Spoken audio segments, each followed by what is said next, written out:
Bem-vindos às Sabatinas 2024 na TV Cultura Litoral, em parceria com o canal de comunicação Viver em Santos, onde damos voz aos candidatos a prefeito na nossa região. Neste espaço, cada candidato tem a oportunidade de apresentar suas propostas e discutir questões importantes.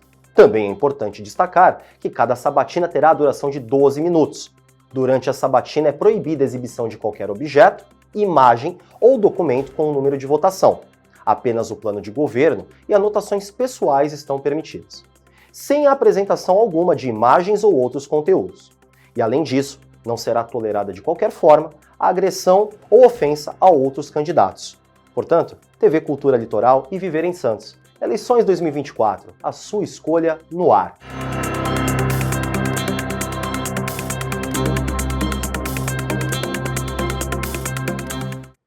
A partir de agora recebemos Rosana Caruso, do PT.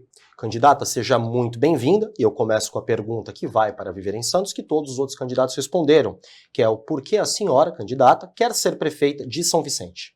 Boa tarde, obrigado pelo convite. Eu quero ser prefeita de São Vicente, porque eu entendo que é possível você cuidar das pessoas e, ao mesmo tempo, trazer desenvolvimento social e desenvolvimento econômico sustentável. Candidata, São Vicente vive um momento hoje que só existiu na reeleição do Márcio França e na eleição e reeleição do seu sucessor direto, que é a visão de quase um candidato único, que eliminou todos os adversários. Como é que a senhora vê a sua candidatura num ambiente eleitoral tão monopolizado como esse? Eu vejo como, primeiro, que o prefeito teve boa capacidade de trazer alianças, inclusive que foram adversárias dele na última eleição. Mas, ao mesmo tempo, nós já vivemos fenômenos da cidade em que um candidato também estava muito bem posicionado e perdeu a eleição. Então, acho que a minha proposta vem no contraponto deste que está hoje prefeito, e eu estou trabalhando e conquistando eleitores fazendo esse contraponto. A candidata criou uma carreira na parte de assistencialismo social e disse agora, na sua primeira pergunta, que é possível cuidar das pessoas, mas também olhar para o desenvolvimento econômico da cidade. A cidade tem um problema histórico de arrecadação, uma arrecadação muito baixa comparado às cidades irmãs, cidades vizinhas. Como é que a deputada consegue ver essa situação de um problema econômico forte em São Vicente, atrelado ao fato de que existem hoje muitas pessoas em situação de risco, vulnerabilidade nas ruas? Isso é uma pandemia quase que mundial. Só te corrigindo, não é assistencialismo, é assistência social, é a política pública de assistência social. Perfeito, perdão. Que eu atuei durante 25 anos e tenho experiência nessa área, mas eu também sou uma gestora pública. São Vicente realmente tem um orçamento baixo em relação às outras cidades de grande porte, mas eu penso que precisa criar questões e aprofundar na questão do turismo, da cultura, que são áreas que a cidade vai muito mal. São Vicente é uma estância balneária e, portanto, precisa de investimentos e criar produtos atrativos e fazer parcerias com os municípios vizinhos, porque é uma região metropolitana, então quando se pensa São Vicente, não pode esquecer que nós estamos nessa região que também cresceu bastante. Eu acho que essa questão da população em situação de rua é uma resposta, ou a não resposta, ao cuidado com as pessoas, e que nós temos várias políticas públicas do governo federal, inclusive que a legislação mudou agora, que pode trazer investimento também para a cidade, para cuidar dessas pessoas. Eu acho que a questão do comércio é algo que também precisa ser repensado, porque a gente também tem uma nova forma de comprar e de vender que acaba afetando fisicamente a cidade, mas a gente sabe que as lojas continuam vendendo, enfim. Criar oportunidades de empregos para os jovens, para as mulheres. Nós vamos ter o Instituto Federal também na cidade. Eu acho que esse instituto vem num bom momento para pensar as políticas públicas de formação, pensando nas necessidades de desenvolvimento da cidade. Candidata, existe um problema muito sério em São Vicente, que é o da segurança pública. Sim. A cidade teve uma onda de ataques muito violentos entre o final do ano passado e no início desse ano. Qual é o planejamento que a senhora pretende colocar em relação à Guarda Municipal, sua ampliação, seu armamento, como é que ela vai funcionar? Como é que a senhora pretende trabalhar com o governo do estado na questão das delegacias de São Vicente, que estão realmente precisando de um apoio, seja municipal ou do governo estadual?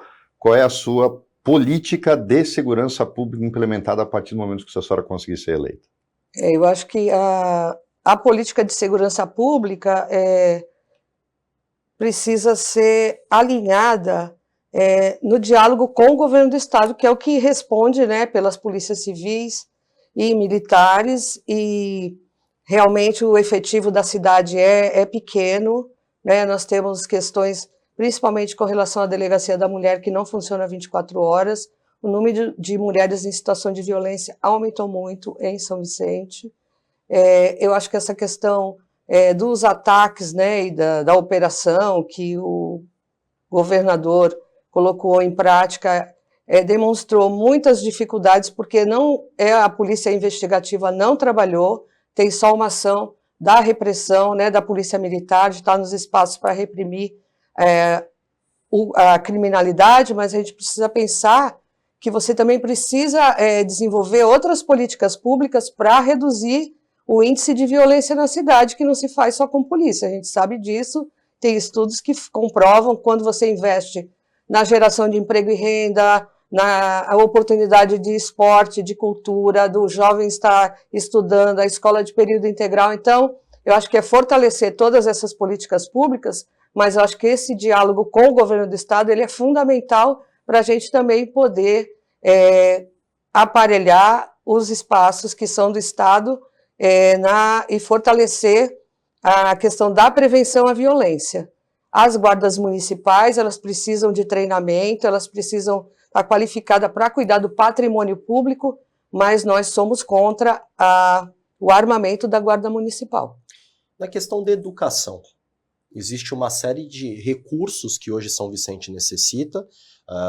A candidata citou, por exemplo, a questão dos comércios, do incentivo à cultura, do lazer, olhar para as pessoas com uma nova atenção. A segurança municipal necessita de recursos também, mas como fica a educação na visão da candidata?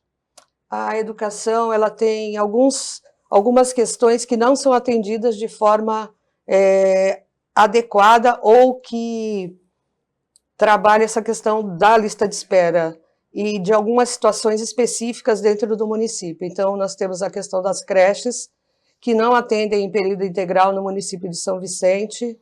Então, você tem uma dificuldade para as mães, para as famílias que se utilizam desse serviço. Então, o horário de funcionamento não atende à necessidade, então a necessidade é a ampliação, além das vagas, do horário de funcionamento.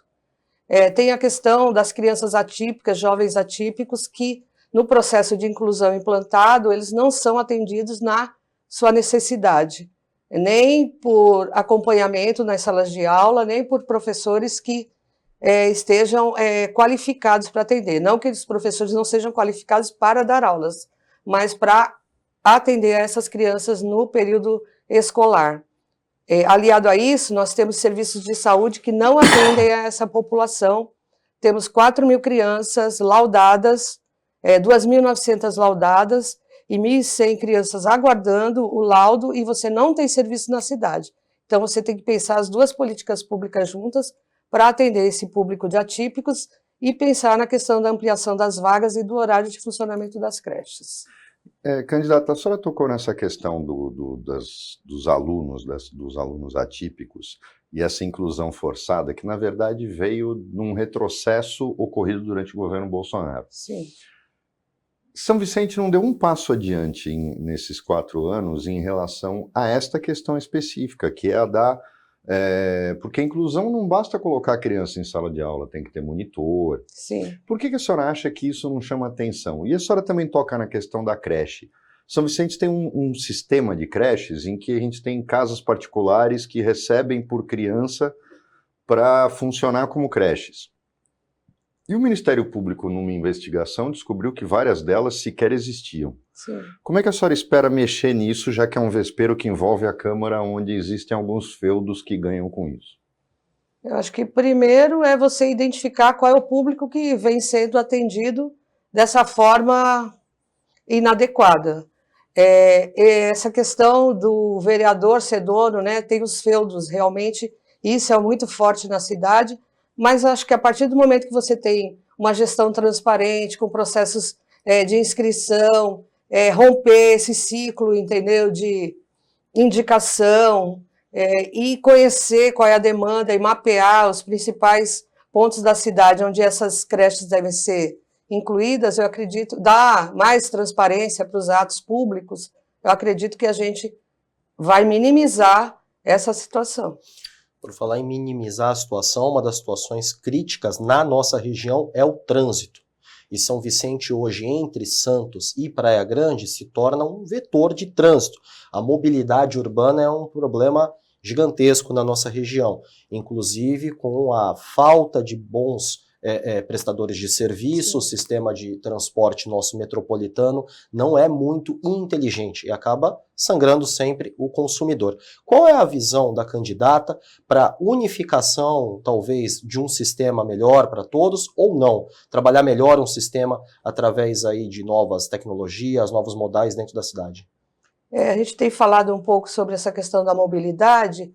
Você tem que integrar os modais, porque, por exemplo, o VLT, ele é um transporte leve, rápido, né, inteligente, e aí você pode usar bicicleta e VLT, você pode fazer uma parceria com o governo do estado e o ônibus municipal, você também fazer essa mesma forma que por exemplo, com o metropolitano de Santos e o transporte aqui de Santos. Então, integrar os transportes, você poder usar num período X um modal e outro, isso também facilita a vida da pessoa. Pega um ônibus municipal, desce na divisa ou desce no meio do caminho e pode pegar um outro ônibus para chegar onde a pessoa quer, em Santos, por exemplo, ou para Praia Grande. E isso não acontece. A pessoa, se ela fizer isso, vai pagar 2 passagens. Então, isso seria uma forma de integrar o transporte municipal com o transporte metropolitano, incentivar o uso de bicicletas,